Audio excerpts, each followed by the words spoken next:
Hi, this is Nick George with Clouds of Diamond Sharpening with a little scissor demonstration. I just wanted to show you, if you're looking for a good pair of cheap scissors, Anvil are made in the USA, and these are pretty nice.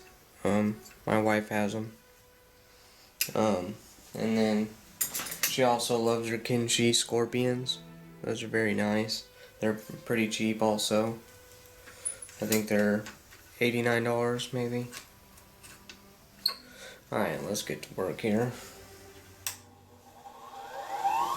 Well, she don't have any nicks, so we'll just go to the polishing wheel. See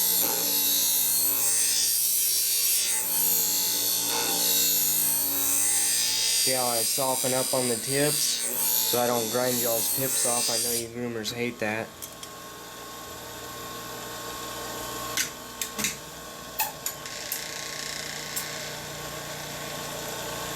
This one has a few nicks in it.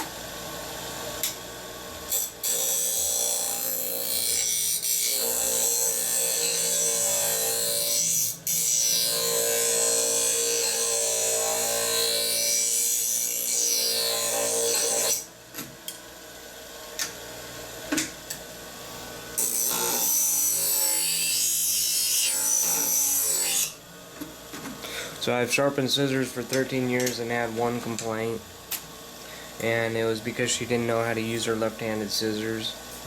So basically I have no complaints. I'll test these when we're done.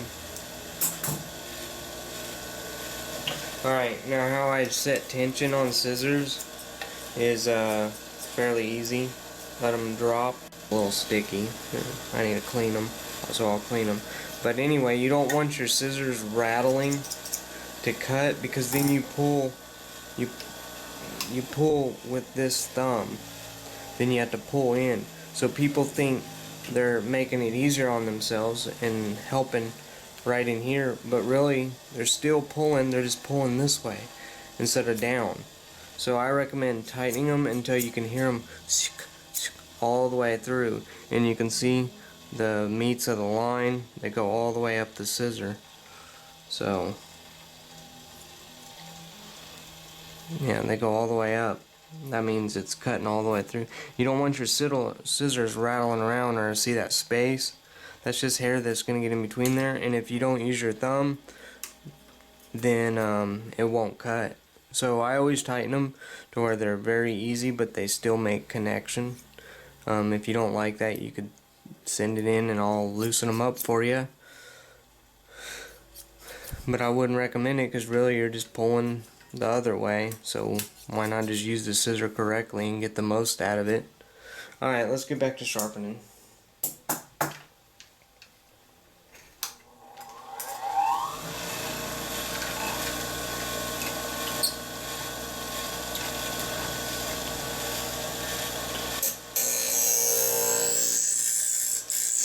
Ooh, you've never been sharpened. I can tell. These are Anvil too. Some people say these are a piece of junk. Well, they are if you don't get them sharpened good. But I can sharpen them very well. I never have any complaints. These are just good little cheap scissors. I think they're maybe $55, maybe cheaper than that.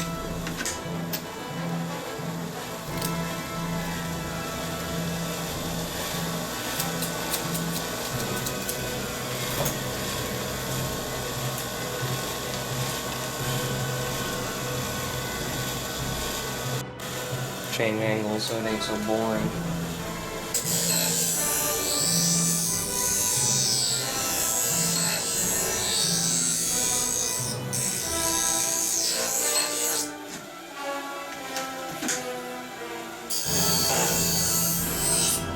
So these are ostrich scissors. I like ostrich scissors. They're a little pricey, but they're pretty nice. And their metal is pretty high quality.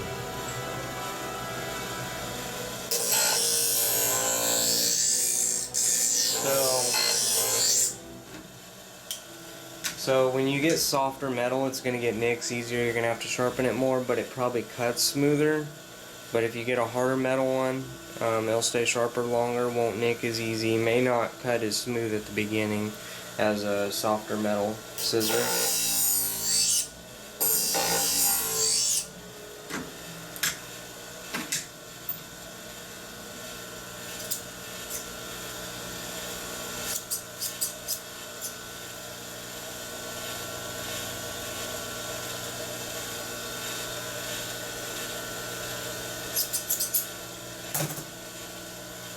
There's the anvils.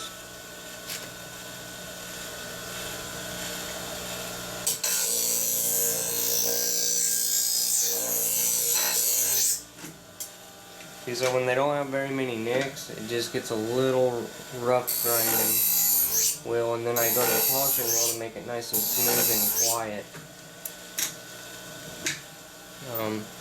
So really the life of your scissor depends on you. If you have a nick in your scissor and you keep using it, that's just going to make it worse. You think you're saving money by not sharpening your stuff a lot, but really you're making it worse because I have to grind away that nick. If the nick's in there, it'll just grow and make the scissor worse.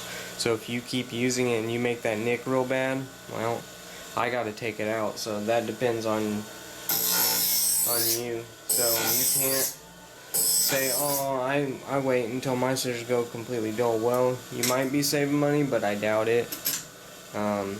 You'll probably end up spending more money, and your grooming isn't going to be very good in the long run.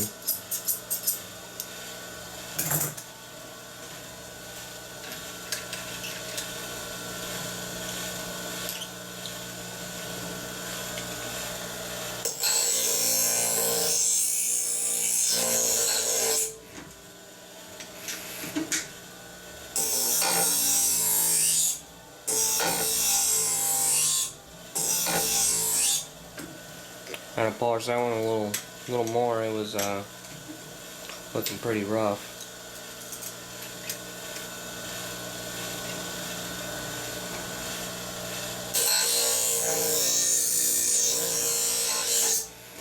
So what most people do is when they drop a scissor, just set it aside, because you can end up damaging the scissor worse if you don't know what you're doing. If you do, then go ahead and use it.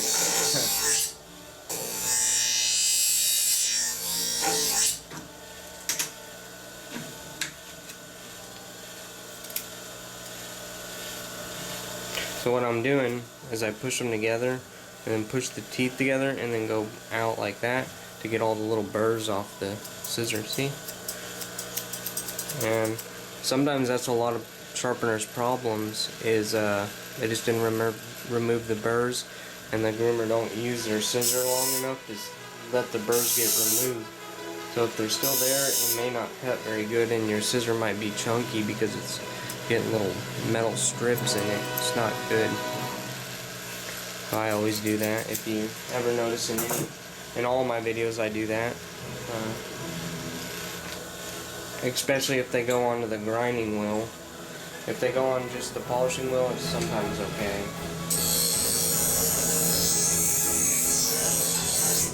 Ooh, first time these been sharpened. What?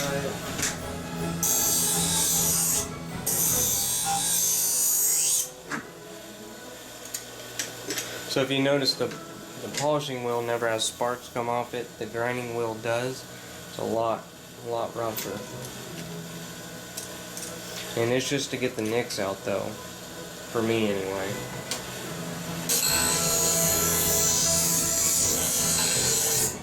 I found it's best to be at a 28 to 32 degree angle on your scissor machine. Just the best for the long life to give them. Ooh, these are wolves. I like these scissors. Wolves are pretty cheap and they're pretty good. See how thick they are? I think these are 79, maybe 89. But my wife don't like them. She says they're too heavy. But I got them for her anyway, because I thought I could convert her to wolf, but I failed. Alright, well, let's change angles and test these bad boys out. Alright, I decided to turn my wife's Scorpion Kenchiis into semi-convex because they're pretty noisy. They might have been semi-convex, I don't know. Someone else didn't sharpen it that way. Might have been Kenchii, I don't know.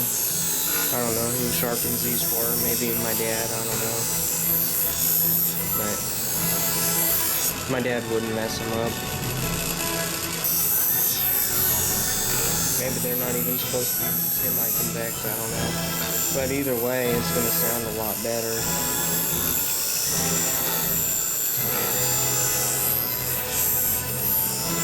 Yeah, I change every angle.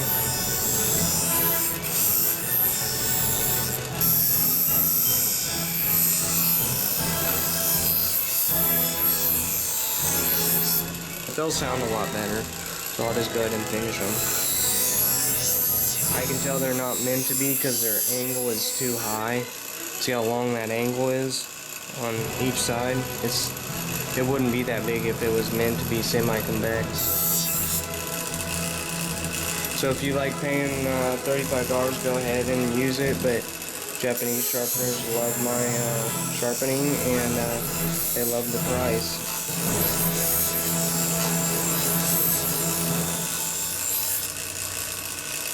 So there you go. See how the light doesn't stop, it sort of just bends around it. See that?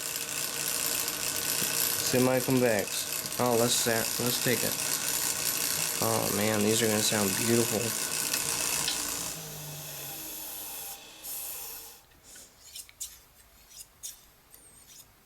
You hear that? That's nice. So let's test and see, make sure they cut. That would be embarrassing if they don't cut, but sound real nice. So, there we go.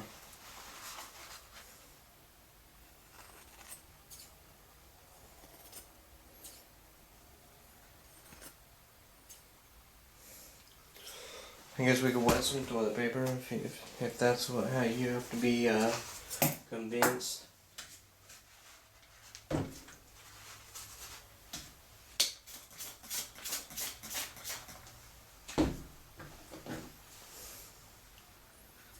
Yeah, there's some wet toilet paper. Has no hesitation. Has semi-convex. See how nice they sound? Anyway, my other sharpening would be just as good though. So, well, let's go ahead and test the other ones since we're here. These are the Wolves, made in USA.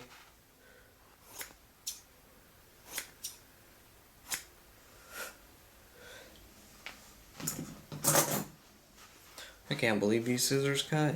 No, I'm just kidding. Hopefully they would. That'd be embarrassing. So you notice they're cut, all of them cut to the tips because I never take them off. See that? Every time. Maybe I do know what I'm doing.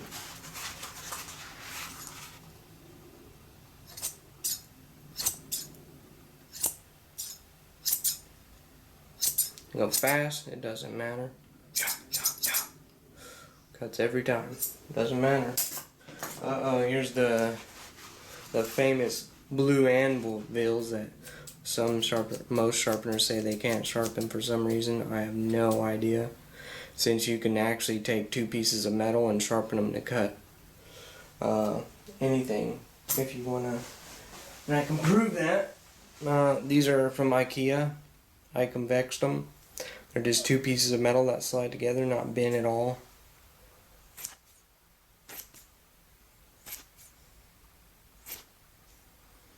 Semi-convex. I just did it just to mess around. But they're super nice, and they cost about $1. IKEA. See it? Alright, well, let's keep going. We got one more. This is the purple pair of Osters.